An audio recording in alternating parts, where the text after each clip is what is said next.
di statistiknya tinggi, tapi di lingkungan masyarakatnya jalannya hancur, masyarakatnya makannya sangat terbatas, tidak punya pekerjaan. Itu menara gading ekonomi. Catatannya hebat. Silahkan dicek deh.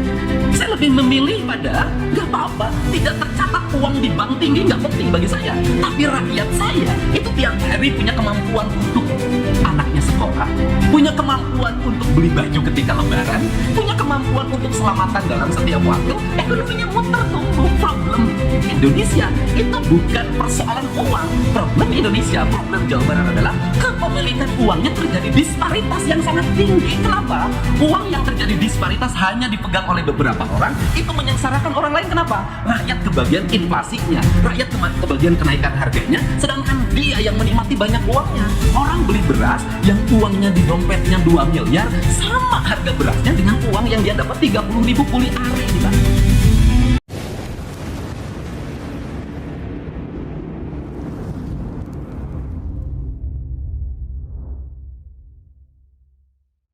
Halo Sobat Jabar, bukan Deddy Mulyadi namanya kalau nggak bikin suasana Musrenbang jadi seru dan penuh kejutan.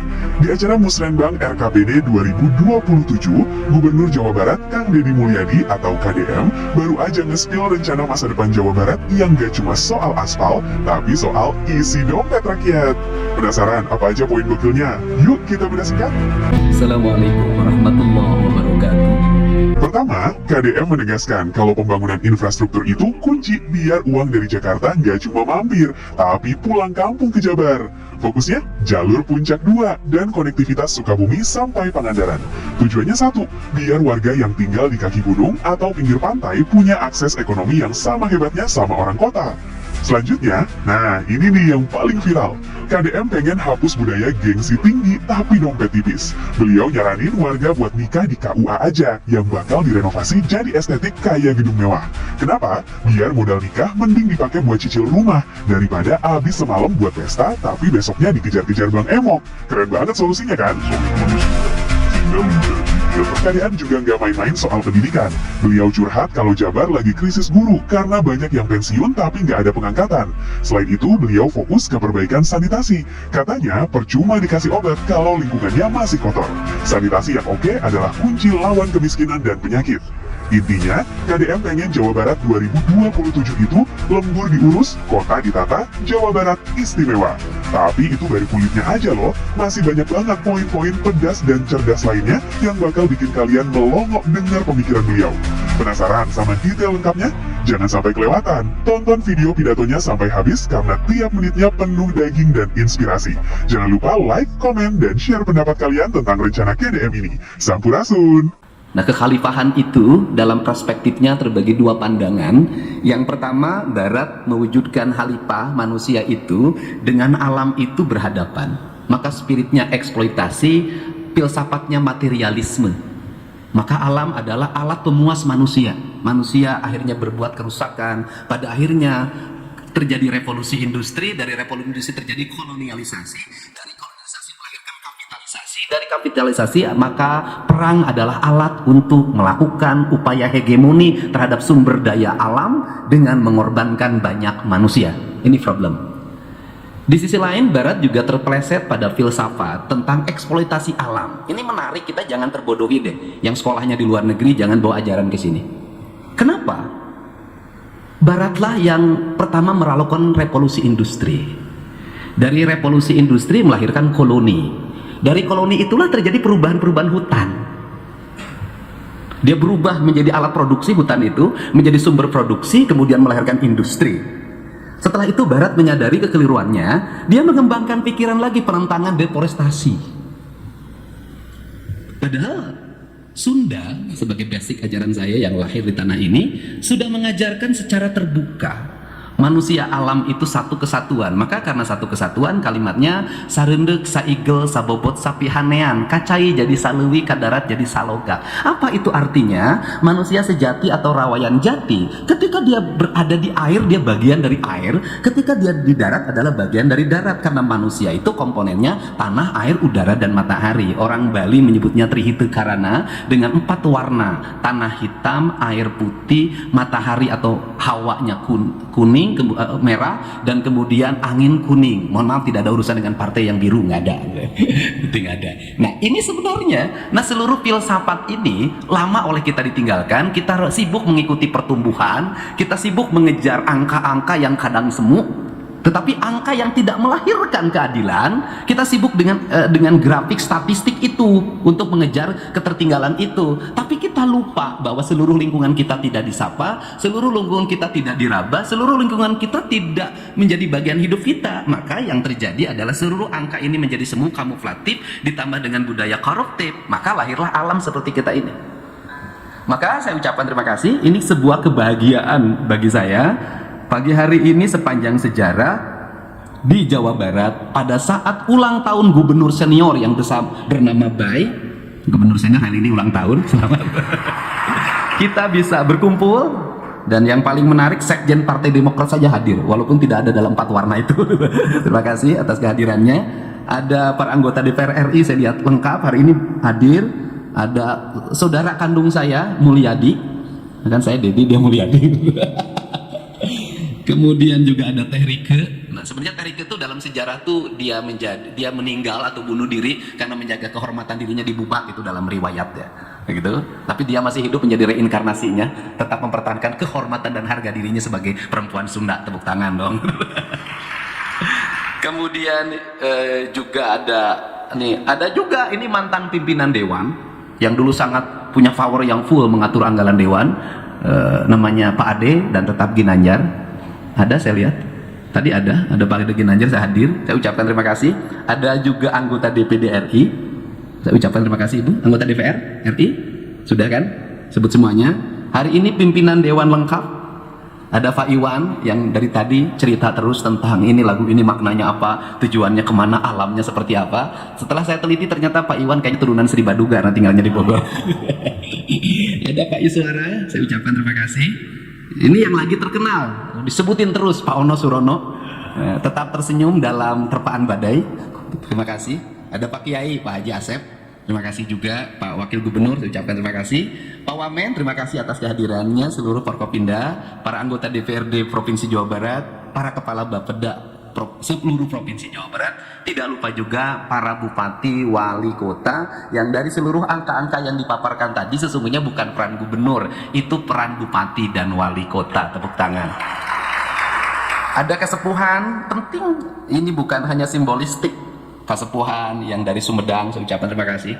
Kemudian mudah-mudahan ada dari Cirebon. Seluruh simbol-simbol itu sesungguhnya simbol pembangunan. Pertama ingin saya tegaskan ya, bahwa pembangunan itu upayanya bukan hanya upaya menaikkan angka statistik atau grafik. Tapi lebih dari itu, pembangunan itu adalah upaya kontemplatif. Karena upaya kontemplatif, memang Jawa Barat ini, kita jelaskan, mengalami problem kultural. Problem kulturalnya di mana? Problem kulturalnya adalah, ini provinsi yang sudah lama kehilangan spirit kebudayaannya, yang sudah lama kehilangan aspek spiritualitas yang berbasis alam dan semestanya karena bubarnya kerajaan bernama Pajajaran. Itu hari ini tumbuh menjadi sebuah provinsi yang sangat inklusif. Provinsi inklusif itu ditandai dengan keterbukaan masyarakatnya. Keterbukaan masyarakatnya itu adalah keterbukaan dia membuka diri menjadi masyarakat terbuka yang bersedia hidup bersama siapapun. Itu sistem masyarakat terbuka yang hidup bersama siapapun tanpa basic ideologi kebudayaan yang kuat, maka dia akan tumbuh menjadi masyarakat yang berwarna dalam setiap masa. Apa yang disebut berwarna dalam setiap masa? Maka dia terus mengalami perubahan dalam setiap waktu tanpa memiliki warna ideologi. Sehingga orang Jawa Barat itu dari sisi apapun dinamis. Dari sisi politik di Jawa Barat tidak pernah ada partai politik yang bisa lama menjadi pemenang. Dia berubah pada tahun berikutnya. Elektoralnya sangat tergantung pada apa? Pada dua hal. Nukadele, nukarene. Apa itu artinya? Apa yang terlihat dan apa yang terdengar. Kenapa masyarakat Jawa Barat sangat mudah berubah apa yang terlihat dan yang dengar karena dia tidak punya basic ideologi permanen. Dia berubah. Dalam bahasa Sundanya lempeh yuni. Apa itu artinya? Mudah sekali berubah. Nah, mudah sekali berubah ini sangat baik dari sisi aspek sebagai masyarakat dinamis yang berubah dalam setiap waktu, manakala perubahannya menuju arah positif. Tetapi akan menjadi problem manakala perubahannya memiliki aspek yang bersifat konotasi negatif. Maka yang kedua adalah masyarakat yang berubah seperti ini cenderung terhegemoni. Dia bukan mempengaruhi tapi dipengaruhi. Saya berikan contoh. Orang Jawa Barat ketika ada di kampungnya, kemudian di situ ada pendatang yang menjadi tetangganya, itu bukan pendatangnya yang mengikuti gaya orang yang tinggal di sana sudah lama menjadi pribuminya, tetapi sang pribumi mengikuti gaya pendatangnya. Nah, ini menimbulkan apa? Menimbulkan sebuah problematika lingkungan yang setiap daerah itu tumbuh nyaris tanpa identitas. Daerah yang tumbuh tanpa identitas kemudian disempurnakan dengan tata ruang yang tidak memiliki basic ideologi. Nah, tata ruang yang tidak memiliki basic ideologi itu sebenarnya ideologi tata ruang di Jawa Barat itu ada di Sangiang Siksa Kandang yang sekarang seluruh naskahnya ada di Inggris. Dan saya sekarang lagi menyusun naskah baru, naskah lama sudah selesai. Nah, seluruh naskah itu sebenarnya rujukan pembangunan kita. Rujukan pembangunan kita ini kalah oleh siapa? Oleh orang yang seringkali belajar keluar, meraba-raba sistematika berpikir pembangunan di luar diterapkan di kita. Sifatnya impor, bukan adaptif. Karena sifatnya impor bukan adaptif, itu nanti lahir dalam kebijakan pembangunan yang tersentral dari pusat ke daerah itu. Apa yang terjadi adalah problem Indonesia adalah ganti kebijakan dalam setiap waktu. Ganti hardware, ganti software dalam setiap waktu. Akhirnya apa? Akhirnya kita harus jujur, yang menjadi penyangga utama kita sehingga masyarakat Jawa Barat hari ini masih kokoh di tengah tekanan fiskal, hari ini masih kokoh di tengah tekanan energi, itu apa? Kita masih punya basic tradisional yang itu menjadi penunjang daya tahan masyarakat. Apa itu? Kita masih punya sumber daya air yang free yang bisa dinikmati oleh masyarakat, sehingga masyarakat Jawa Barat tidak semuanya bergantung pada air pipa paralon atau air pump. Kita juga masih punya sumber daya air yang memadai sehingga masyarakat Jawa Barat tidak tergantung pada air galon. Kita masih memiliki sumber daya air yang memiliki implikasi terhadap ketersediaan keanekaragaman pangan, baik pangan yang dikelola berdasarkan sistem pembangunan pertanian modern maupun sistem pangan yang tradisional, sehingga sumber-sumber pangannya masih tersedia secara luas di masyarakat.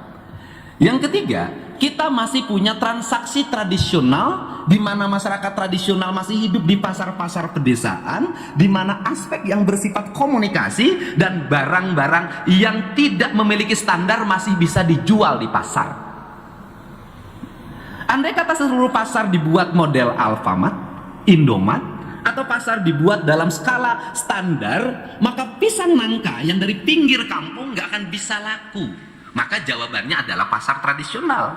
Maka nangka yang disebut gori tidak akan bisa terjual. Maka jawabannya adalah pasar tradisional. Nah, kalau sudah seperti ini, maka dalam pandangan saya, ekonomi digital oke untuk menunjang sebuah kemajuan peradaban, tapi ekonomi tradisional harus dijaga. Kenapa? Bedanya Jerman dengan kita, bedanya Eropa dengan kita, bedanya Amerika dengan kita satu hal. Di Jerman, di Eropa, di Amerika, di Timur Tengah, negara mengatur siklus manusia dari mulai urusan makan sampai urusan tidur. Negara mengatur penyiapan air, negara mengatur penyiapan gas, negara mengatur penyiapan pangan, negara mengatur apartemen, negara mengatur semua. Maka satu ada problem mereka adalah ketika negara mengalami problem pemerintahan dan politiknya, rakyatnya bisa kelaparan. Kenapa? Karena siklusnya sangat tergantung pada negara. Indonesia, mohon maaf, pemerintah tidak mengatur semua hal. Ada rakyat kita bisa mengatur dirinya sendiri. Rakyat kita tidak semuanya mendapatkan subsidi gas. Rakyat kita tidak semuanya mendapatkan subsidi gas. Rakyat kita tidak semuanya mendapatkan subsidi pendidikan. Rakyat kita tidak semuanya mendapatkan fasilitas jalan yang baik, tetapi mereka masih bisa survive dalam perkembangan setiap waktu. Saya tesis ini kenapa saya omongkan? Kita pernah melewati masa kolonial Belanda, survive. Kita pernah melewati masa Orde Lama, survive. Kita sudah melewati masa krisis ekonomi 98, survive.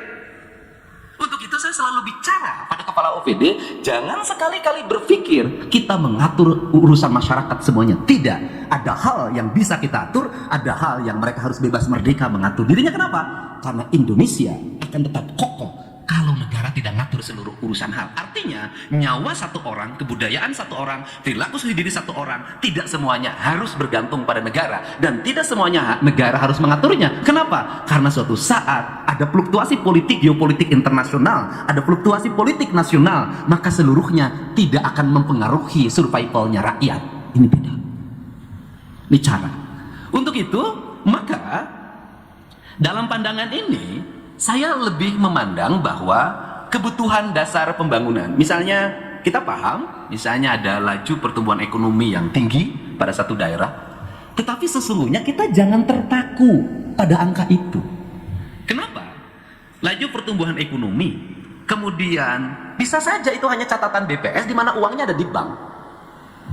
Bisa saja satu daerah, dia misalnya pertumbuhannya tinggi karena apa? Produksi nikelnya tinggi, produksi batu baranya tinggi, tetapi nikel dan batu baranya dikerjakan oleh pengusaha yang tinggal di Jakarta, pegawainya juga bukan orang sana, tapi dari berbagai tempat termasuk dari luar negeri, kemudian mereka tinggal pada sebuah koloni, dari koloni itu menghasilkan uang triliunan dalam setiap bulan, masuk ke bank, banknya parkir di bank kita, kemudian pergi lagi ke bank asing, angka di statistiknya tinggi, tapi di lingkungan masyarakatnya jalannya hancur, masyarakatnya makannya sangat terbatas, tidak punya pekerjaan. Itu menara gading ekonomi.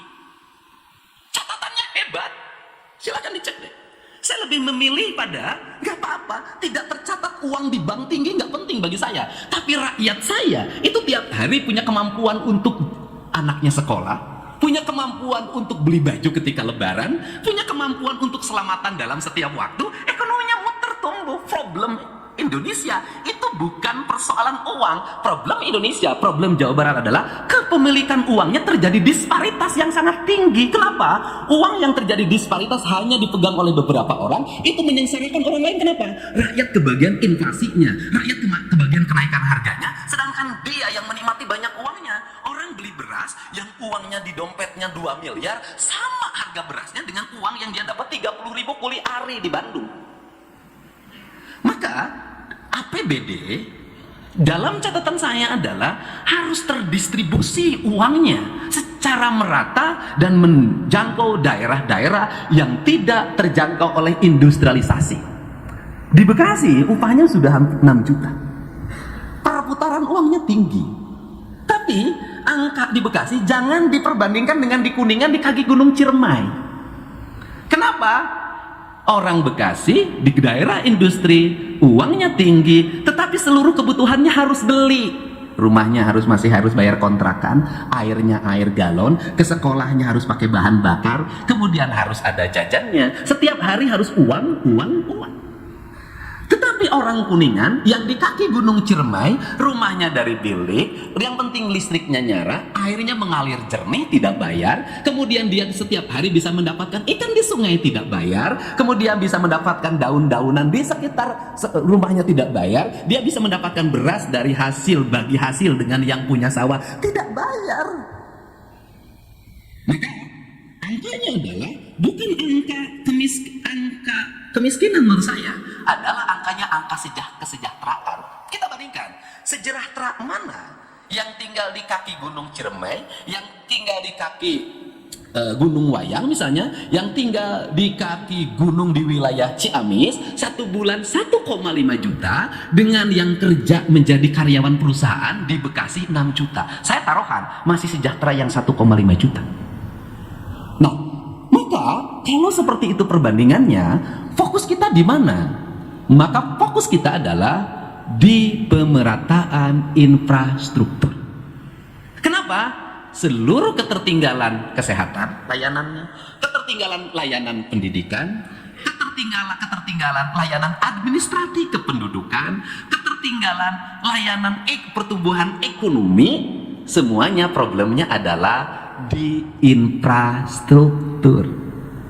Disebut orang daerah tertinggal kan karena akses jalannya jelek. Disebut daerah tertinggal karena kan seluruh akses komunikasinya jelek. Tapi kalau komunikasinya dibuka, aksesnya dibangun, maka ketertinggalan itu akan berubah menjadi distribusi. Saya berikan contoh. Ketika kita membangun jalan yang terkoneksi dari Bekasi ke Pangandaran, dari Bekasi ke kaki Gunung Ciremai, dari Bekasi ke kaki Gunung Sawal, dari Bekasi ke kaki Gunung Manglayang, dari Bekasi ke kaki Gunung Windu, dari Bekasi kemudian ke daerah Cianjur Selatan, maka konektivitas itu akan melahirkan distribusi. Distribusinya apa? Orang yang tinggal di Bekasi, tinggal di Karawang, tinggal di kota Depok, tinggal di kota Bekasi, dengan upah yang sangat tinggi, dia akan menikmati dalam Sabtu Minggu untuk naik motor mengelilingi area-area perkebunan yang masih terjaga habitat perkebunannya, dengan rumah-rumah panggung yang tertata, dengan pedagang-pedagang yang jujur dan bangunannya sudah rapi tersedia, maka itu akan menjadi aliran distribusi uang dalam setiap waktu. Konektivitas. Dan itu bisa dilihat cerita Pangandaran ketika sekarang kan naik. Kenapa? Distribusi. Distribusi apa? Konektivitas infrastruktur. Nah, maka di sini ada perilaku yang harus dirubah. Di mana perilaku yang dirubahnya adalah karakter para pedagang. Karakter para pedagang itu seringkali tidak pernah peduli dengan namanya estetika. Nu penting mah aing payu. Nah, apa problemnya? Kenapa wisata kita hanya musiman kemudian hilang? Karena nilai-nilai ideologi filosofinya hilang. Kenapa? Berubah menjadi keramaian. Sesuatu yang keramaian, yang itu dadakan, nggak akan lama, Pak. Nggak akan lama. Maka, saya mencoba untuk hari ini agak tangan besi sedikit. Kenapa? Jalannya harus rapih dong. Bangunan-bangunan plastik-plastik pedagangnya nggak bisa. Kenapa? Harus estetik dong. Solusinya bagaimana terhadap mereka? Sudahlah, saya tanya dagangnya sekian, itu juga judulnya. Dan judul penjual di Jawa Barat itu sama Pak hari ini. Nggak beda lah. Mie rebus, kopi, gorengan, cuanki, kemudian sosis bakar, seblak. Sudahlah. Bayangin Pak. Di barisan sekian kilometer, areal pemandangan kebun yang indah itu, isi pedagangnya adalah tukang cuanki, sosis bakar, kopi, semuanya sama. Nggak bisa. Sesuatu yang sama tidak akan melahirkan kerinduan. Akan melahirkan kerinduan manakala beda. Nah, maka saya lebih memilih begini, Pak Pimpinan Dewan. Saya lebih memilih mereka. Saya latih jadi tukang sapu deh. Sudah, gaji 4,2 juta bersihin jalan provinsi dibanding berdagang di situ. Kenapa? Karena saya ngambil target jangka panjang. Kenapa? Dengan jalan bersih, maka tingkat mobilitas orang untuk datang semakin tinggi, uang semakin datang. Dan nanti akan terisi apa? Kafe-kafe yang tertata, hotel-hotel yang tertata, rumah makan yang tertata. Siapa yang mendapat implikasi ekonomi? Kabupaten kota. Pajak hotel restorannya meningkat. Kenapa ini harus jadi tujuan? Kita paham hari ini kita mengalami tekanan fiskal. Kalau kita tidak dapat dari pajak motor, kalau kita tidak dapat dari pajak hotel restoran, rek ngabangun ti mana iro eueuh duitna. Ya tepuk tangan deposit. Sudah, kita nggak ada duit. Untuk itu diperlukan inovasi. Tetapi pemimpin sejati adalah pemimpin yang mampu bertahan, mampu berkembang di tengah tekanan fiskal. Itu. Kalau dikasih duit banyak Gubernur Jawa Barat, ya nggak hebat. Dipotong 3 triliun masih bisa bangun jalan 100 kali lipat dibanding yang dulu. Ya itu baru hebat. Itu. Ini kan bentuk kehebatan. Biasanya musrembang di hotel yang mahal. Ya sudah, mending keneh Mang Dede di Tasik sinang renovasi ruangan, lumayan Pan. Nah, cuman ada efek Pak, begitu ada ruangan bagus, ngantri daftaran ingin acara di sini. Kan ngaripuhkeun eta teh. Kenapa ngaripuhkeunnya? Anggaran jamuan tamu Pemprov Jabar 500 juta setahun. Kalau nanti ngantri ke sini menggunakan ruangan ini plus daharna, aing nek mayar ti mana eueuh duitna. Ini kan jujur loh Pak. Dan saya hari ini kabar umum saya sudah berani ngomong, Pak memang duitnya nggak ada. Udah boleh pakai ruangan tapi minum aja. Kita nggak bisa nyiapin makan. Duitnya nggak ada. 500 juta setahun Pak.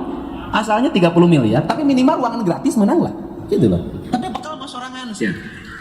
Nah, ini inovasi. Nah, untuk itu fokus kita di 2027 ini tetap membangun konektivitas infrastruktur jalan plus PJU plus CCTV plus drainase plus tugu batas plus marka jalan plus itu. Konektivitas ada dua menurut saya. Yang pertama adalah konektivitas daerah yang masih terisolir. Maka dibagi dua kebijakan. Satu, mendorong pembangunan jalan provinsi. Maka kan tahun ini kan selesai DED-nya. Kita selesaikan secara bertahap. Tadinya pengen tahun ini tapi kan duitnya turun. Ya sudah, kita evaluasi dulu. Tahun depan harus jadi Pak Kepala Bapeda jalur Puncak 2. Tuh, itu konektivitas. Yang kedua, setelah Puncak 2, maka konektivitas harus terbangun lagi. Sukabumi, Pangandaran lewat jalur tengah. Karena itulah yang membuat ketertinggalan orang Sukabumi, ketertinggalan dari sisi konektivitas. Kemudian Cianjur Selatan, Garut Selatan. Sehingga anggaran ke Garut jangan lagi bantuan buat yayasan. Ganti sama infrastruktur jalan. Karena bantuan buat yayasan 10 tahun Garut diguyur duit, Pak. Itu rata-rata uang ke Garut dalam 10 tahun terakhir itu 400 miliar dalam setiap tahun. Tapi rakyatnya gogorowakan we jalan butut, Pak Dede. Ya sudah. Gitu loh, gitu. Nah, ini harus diselesaikan. Nah, sampai Pangandaran. Kenapa? Agar orang menuju Pangandaran tidak fokus ke Pangandaran. Dia mampir di berbagai tempat yang itu bisa melahirkan efek ekonomi. Kenapa orang fokus ke tujuan? Karena di perjalanan tidak ada yang menarik.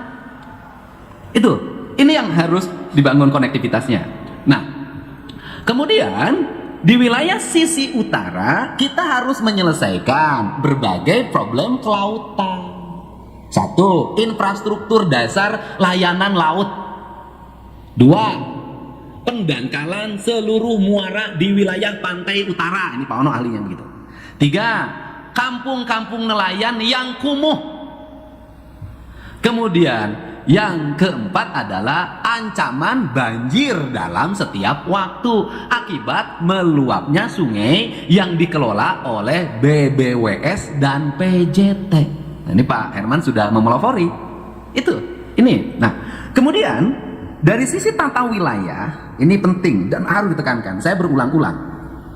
Cirebon, kota Cirebon, Kabupaten Cirebon itu merupakan representasi dari Jogjanya Jawa Barat. Culture-nya kuat di sana. Nah, problem apa sih di situ? Kita punya Kanoman, tapi di depannya penuh pasar. Ya tidak mau kalau Kanoman ingin menjadi tempat kunjungan, ya pasarnya harus dibuka. Kita punya misalnya Kasepuhan. Tetapi di situ ada problem ketidaknyamanan orang. Kita masuk juga ingin menjadikan Cirebon sebagai miniaturnya Jogja di Jawa Barat. Kita dihadapkan pada trotoar yang kumuh, kaki lima yang mengambil badan jalan, semuanya itu problem, nggak bisa wisatawan menarik di situ. Maka mau tidak mau kita harus secara bersama-sama membenahan itu. Kenapa? Tanpa kebersihan tidak akan pernah ada keindahan. Maka nanti harus tertata. Bapeda, kemudian kepala PU nanti memilah jalan provinsi, jalan nasional, kemudian jalan kabupaten terkoneksi, trotoarnya ditata dengan baik, dipasang PJU-nya, kemudian diidentifikasi pedagangnya, nanti ditempatkan, kemudian dirubah desain bangunannya, tertata dengan rapi secara terkoneksi, sehingga apa? Sehingga daerah-daerah Jawa Barat nanti menjadi pusat kembalinya uang Jawa Barat yang ada di Jakarta. Saya katakan sekali lagi, Jawa Barat, uang yang Jawa Barat yang ada di Jakarta balik lagi. Ingat loh, kenapa? Kan pajak kita tinggi. Pajak kita tinggi kan bayar pajaknya banyak yang di Jakarta. Bagi hasilnya banyak yang di Jakarta. Ya kita pengen balik lagi dong ke Jawa Barat uangnya. Untuk apa? Dalam bentuk apa? Distribusi kunjungan. Untuk apa? Agar orang sekitar Jakarta ini betah nginep di Jawa Barat. Pokoknya setiap Jumat, Sabtu, Minggu, seluruh warga Jakarta turun ke Jawa Barat, nginep di Jawa Barat. Ini cara. Ini cara. Untuk itu mana yang menjadi ikoniknya? Yaitu kampung yang harus diurus, yang tetap originalitasnya. Jadi saya misalnya ngajarin orang pakai kebaya, ngajarin makanan tradisi, kesenian tradisi, itu adalah membangun originalitas. Kenapa? Karena nanti orang akan mencari yang original, tidak akan mencari yang campuran, sudahlah. Ini yang original. Nah, dan kita ini memiliki segalanya. Kita punya hamparan laut utara dan selatan, kita punya hamparan kebun teh. Nah, di sini nanti ada koreksi. Koreksinya apa? Salah satu koreksi terhadap gubernur hari ini adalah adanya belanja yang bukan kewajiban pemerintah provinsi. Misalnya gubernur mengintervensi PTPN. Mengintervensinya apa? Di PTPN provinsi nanam teh. Kemudian pekerjanya diupah oleh provinsi. Itu dianggap salah. Bagi saya benar. Kenapa? Karena kalau tidak diintervensi oleh kita, PTPN tidak mau nanam teh, senengnya nyewain kebun teh. Kenapa? Karena Jawa Barat kuncinya itu. Kalau tehnya rusak, Jawa Barat akan mengalami degradasi lingkungan yang kuat dan menurunnya arus wisatawan. Ini kan penting. Nah, kemudian provinsi mengintervensi misalnya jalan nasional. Loh, bagi saya rakyat kalau sudah urgent, kita tidak lagi ngomong status, maka kita harus menyelesaikan. Misalnya tahun ini kita di kota Bandung mulai mungkin 1 bulan lagi mulai pekerjaan, pastor kita intervensi. Harus tertata keadaan itu. Ini wajahnya Pemprov Jabar, ada gedung sate. Kemudian yang berikutnya adalah saya minta kepala PU, sudahlah di mana-mana tiap Jumat Sabtu Bandung pasti macet di pastornya. Problemnya apa? Ada perempatan traffic light di depan gerbang tol. Kalau Sabtu Minggu panjang sudah. Bagaimana caranya? Ya sudah, bikin underpass saja, yang mobil dari sana ke bawah saja, ini lurus sehingga nanti tidak usah lagi menghadapi traffic light. Saya sudah setahun loh minta kepala Bapeda koordinasi dengan pemerintah kota Bandung. Apa intervensinya adalah traffic light di kota Bandung itu tidak beraturan. Kenapa? Manual, Pak. Lila karena maju geus eureun deui eta traffic light kota Bandung. Ini pusat kota, Pak. Segera konektivitas ini kadang-kadang ada kota yang aneh, mobil hiji pakai lampu merah, justru lampu merah menjadi penghambat. Saya waktu jadi Bupati Purwakarta itu pernah pengen gagah pakai traffic light, macet, maka begitu di Pareman lancar. Nah, jadi saya juga mohon pada kota-kota yang kecil, yang mobilitas mobilnya kecil, nggak usah pakai traffic light, Pak. Orang pernah berkunjung di kota, mobil orang sorangan, cicing weh, mungkin aja. Karena itu tujuannya pengaturan. Nah, ini harus terkoneksi sehingga, nah ini pada postur belanja. Sehingga postur belanjanya, ini teknis yang ngomong, APBD provinsi harus terkoneksi dengan APBD kabupaten spiritnya. Sehingga ketentuannya adalah, ini sudah sama-sama prihatin. Udah deh Bupati Wali Kota sarua jeung Gubernur sarua prihatin nangis lah ulang ngomongkeun, Pak anggaran kurang sarua. Bagaimana? Sudah ketentuan pajak kendaraan bermotor menjadi target kita. Maka ketaatan Bupati Wali Kota pada menganggarkan 7,5% anggaran belanja daerahnya untuk kepentingan infrastruktur jalan adalah sebuah keharusan. Kalau tidak 7,5%, nanti juga saya pertimbangkan jalannya sudah mantap belum. Nanti kalau yang belum, yang sudah berarti ada untuk tambahannya, trotoarnya, haltenya, lampu PJU kabupatennya, tamannya, drainasenya, pemasangan CCTV-nya. Nah, itu terkoneksikan. Ini penting, harus. Kalau enggak 7,5%, maka saya tidak akan menandatangani rekomendasi RAPBD. Tuh. Yang kedua, persoalan penyelesaian kemiskinan. TBC, lepra, yang penyakit yang selalu diomongin masyarakat itu, solusinya bukan hanya diobatin, Pak. Solusinya adalah sanitasi lingkungannya benerin. Jadi kita jangan sibuk pada lepra dan TBC-nya, sanitasinya. Maka harus ada intervensi sanitasi. Karena intervensi sanitasi, jamban dan sejenisnya lingkungan, maka saya nawarin 2 hal. Pemprov Jabar di APBD 2027 nanti minta kepala Bapenda itu meminta kita nyiapin gini aja, bareng sama kabupaten deh bikin rumahnya. Kalau 20 nggak kesana nggak kemari, Pak. Udah 40 sudah. Pemprov Jabar 20, kabupaten kota 20 bareng intervensi rumahnya, bareng satu rumah oleh 2 kebijakan. Saya tahu ada kepentingan politiknya, nggak ada masalah, sok lah foto gubernur mah tong dipasang, foto bupati wali kota we pasang teh, tong disebutkan bantuan di provinsi, nggak penting bagi saya. Yang penting rakyat saya punya rumah dengan baik. Itu. Nah, kemudian kita ini ingin mempercepat pendidikan. Karena ingin mempercepat pendidikan, maka tahapannya 2 dilakukan oleh kita, yang SMA dan SMK ini, yaitu WSB. Yang kedua rehabilitasi RKB. Tapi Pak Kepala Bappenas Pak Wamen, ada problem Pak. Problemnya apa? Pengangkatan guru itu tidak pernah dilakukan. Guru yang pensiun dalam setiap waktu. Jadi kita ini harus fokus pendidikan kita ini hari ini fokus pada apa?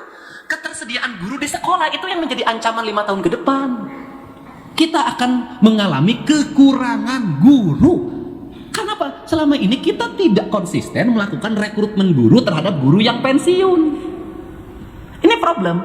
Nah, pemerintah provinsi bisa ngangkat, bisa Pak. 50.000 juga bisa. Tapi kalau provinsi ngangkat juga, maka terjadi degradasi. Kalau ditetapin 30% anggaran belanja rutinnya, bisa 60% Pak. Kan ini problem kita, tidak melihat apa yang menjadi kebutuhan dasar masyarakat. Kebutuhan dasarnya adalah ketersediaan ruang kelas, ketersediaan guru, dan ketersediaan sekolah, serta rasio murid dan guru, serta rasio murid dan sekolah. Ini kita. Konektivitas ini yang harus segera dibangun. Nah, untuk itu kalau provinsi hari ini 2 hal.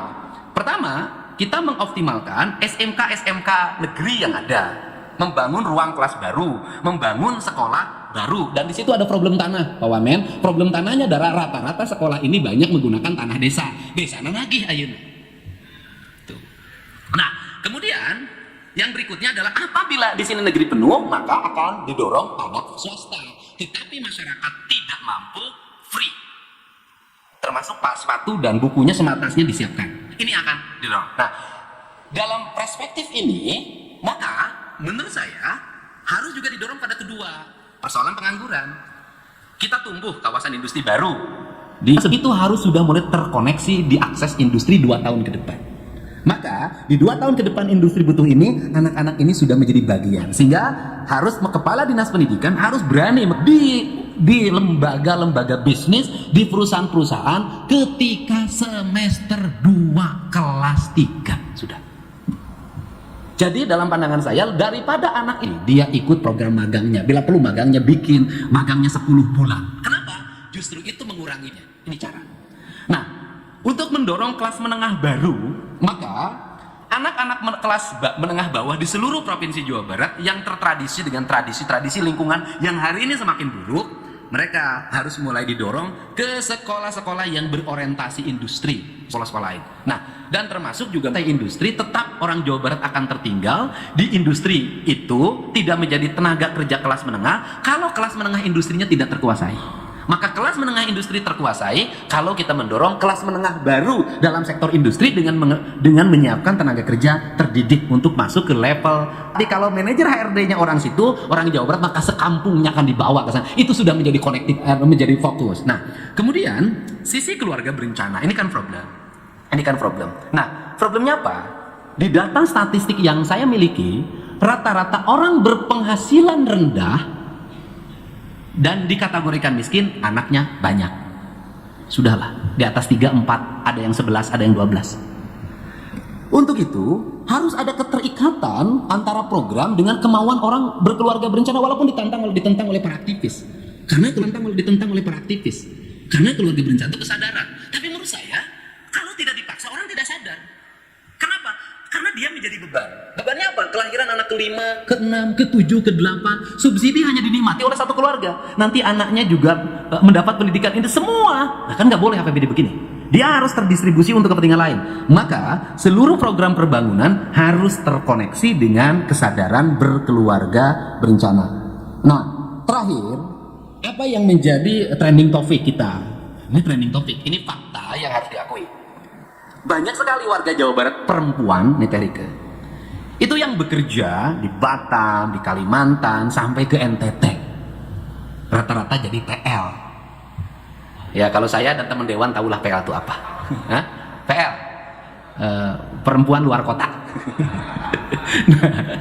Nah, kan ini juga mohon maaf, membranding, mohon maaf ini penting banget, membranding bahwa seolah-olah perempuan Jawa Barat tuh kayak gini loh. Nah, jadi segera Dinas Tenaga Kerja Provinsi membangun kerjasama dengan seluruh dinas tenaga kerja di seluruh Indonesia, agar mereka yang berangkat ke sana wajib lapor ke Dinas Tenaga Kerja dulu agar kualifikasinya terpenuhi. Kalau tidak terpenuhi, maka selalu nanti muncul menjadi isu-isu yang memberikan sentimen negatif terhadap Jawa Barat. Nuhun-nuhun industrialisasi di wilayah-wilayah tertentu itu tumbuh agar mereka mau bekerja di sektor industri, walaupun secara mental belum tentu mau. Kalau di industri upahnya ya 3 juta, 3,5, 4. Kalau jadi PL, kalau dapat tips jadi gubernur kan gopek sekali, tips itu tip. Nah, gitu. Saya aja nggak akan nyebutin dari anggota dewan nggak. Nah, ini kan harus segera dibenahi, membangun citra. Termasuk apa? Termasuk Bupati Cianjur, Bupati Sukabumi, Bupati Bogor. Kita juga harus segera membenahi agar wilayah Cipanas tidak menjadi pusat kawin kontrak. Ini fakta, Pak. Kenapa? Jangan sampai kita itu selalu ironi. Satu sisi mengatakan kita ini daerah religius, tapi di sisi lain kawin kontraknya merajalela.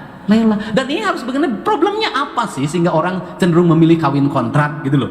Sebenarnya kan kawin kontrak itu sama dengan ya PSK secara umum, cuman dikasih kalimat kontrak. Kontraknya 1 jam gitu loh. Kan ini problem. Kenapa? Kita harus menyentuh pada wilayah-wilayah sensitif yang itu menjadi orientasi kita. Terakhir, ini problem. Kemiskinan di Jawa Barat itu terjadi karena perilaku warga juga.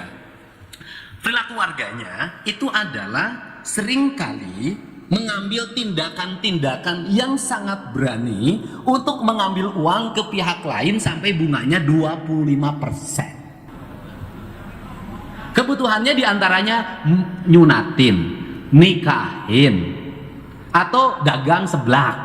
Ini dagang seblak ini pinjemnya ke Bank Emok ini. Kemudian dagang mie rebus. Kemudian dagang sosis bakar, ini riset yang saya lakukan. Nah, ini harus ada penyelesaian oleh kita bersama. Tetapi di sini ada problem, Pak Wamen Bappenas. Problemnya apa? Problemnya warga kita ini kalau dikasih pinjaman pemerintah 0% nggak mau bayar. Tapi kalau dikasih rentenir 25% bayar. Ini apakah nanti kita bisa aja sudah nggak usah lagi bantuan aja 500 ribuan nanti kita identifikasi. Nah itu saya. Kemudian saya sih ngajak hari ini, bahkan saya mau jadikan dalam bentuk ajakan, surat edarannya ajakan boleh dong gubernur yang ngajak. Pernikahan menjadi pintu gerbang utama orang untuk meningkatkan kesejahteraan.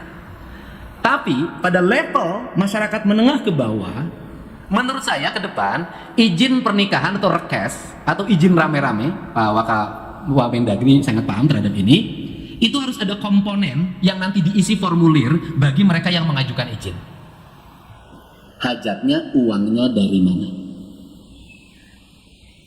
Kalau di situ menyatakan hajatnya uangnya gade sawah, pinjam uang, maka jangan diberikan izin, disarankan saja menikah di kantor KUA saja. Dan saya sudah telepon tadi Kanwil Kemenag, sudah saya ngajak pada semua anggota DPRD Provinsi Jawa Barat, setiap KUA nanti kita renovasi, siapkan 1 ruangan akad nikah. Siapa tahu saya yang pertama mengisinya. Nah, di ruangan itu bikinlah kayak gini.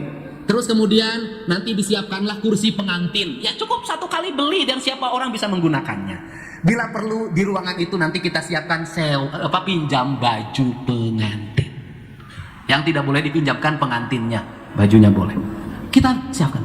Untuk apa? Untuk mendorong agar star dia menikah tidak dibebani oleh utang orang tuanya dan utang calon pengantinnya.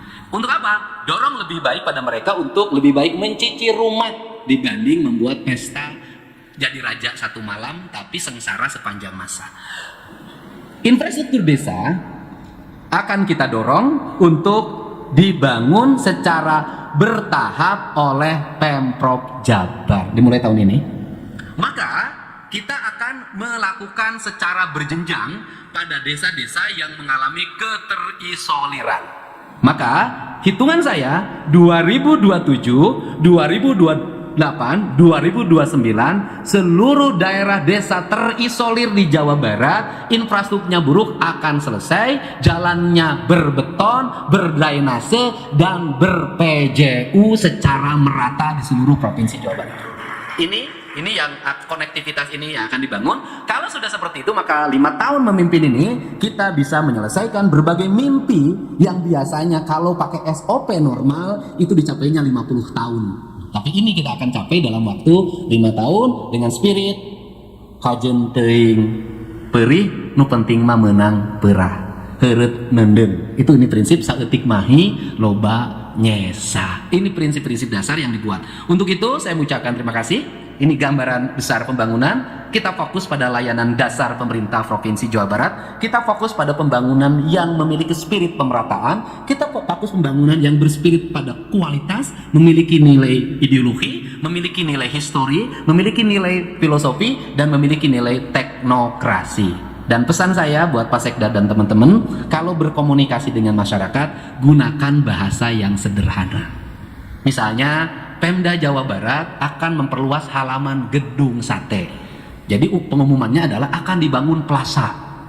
Sehingga di masyarakat, tadi gedung sate dibangun plaza, atau kehalangan, pan mau geus loba kudu ngabangun plaza di dinya. Nah, karena pemahaman masyarakat kalau plaza itu adalah bangunan. Cukup saja halaman gedung sate akan diperluas sehingga nanti gazebo dan halaman gedung sate menjadi satu kesatuan yang tidak terpisah. Dan kemudian jalan di Ponorogonya tidak akan lurus tapi melingkar ke arah ujung utara mengambil sebagian tanah gazebo. Jadi luasan jalan di Ponorogo nanti mengambil seluas tanah gazebo di ujung. Kalau ada orang yang mengatakan bahwa ini menyalahi tata kota, kalau mau konsisten, yang salah dalam tata kota dan melanggar undang-undang yang mengatur tentang kepurbakalaan atau gedung-gedung yang memiliki nilai heritage bahkan nilai keamanan, justru Hotel Pullman yang salah. Ya, tepuk tangan, itu salah.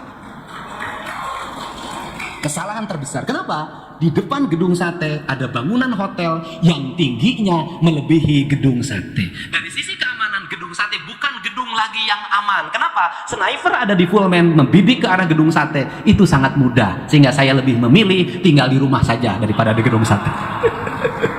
Tidak aman. Ya sudahlah. Nah, jadi biar nembaknya, kalau Pak Erwan ditembak dia kebal peluru dijaga oleh Piking. Nah, jadi sebenarnya jujurlah di kita ini, termasuk ini Pak, gedung Pakuan. Gedung Pakuan juga salah. Itu di depannya ada hotel yang lebih tinggi dari gedung Pakuan. Jadi kita ini kalau ngomong pertanyaannya baheula nu jelas salah di Arantep. Itu problem kita, gitu loh. Itu salah Pak. Sok ngomong dengan siapapun, salah itu Pak. Gitu. Dan yang paling menarik, Pullman itu dibangun di atas tanah Pemda Jawa Barat. Itulah anehnya kita. Padahal sekolah doktorna loba. Nah, ini yang bangun. Untuk itu saya ucapkan terima kasih. Mudah-mudahan ini menjadi spirit kita semua. Saya ucap terima kasih kehadirannya. Terima kasih pada jajaran pimpinan DPRD Provinsi Jawa Barat yang support terhadap seluruh gerakan pembangunan Jawa Barat. Dengan ucapkan Bismillahirrahmanirrahim, pembangunan di Jawa Barat harus terus melaju. Lembur diurus, kota ditata, Jawa Barat istimewa. Wallahu muwaffiq ila aqwamit thoriq. Assalamualaikum warahmatullahi wabarakatuh. Sampurasun.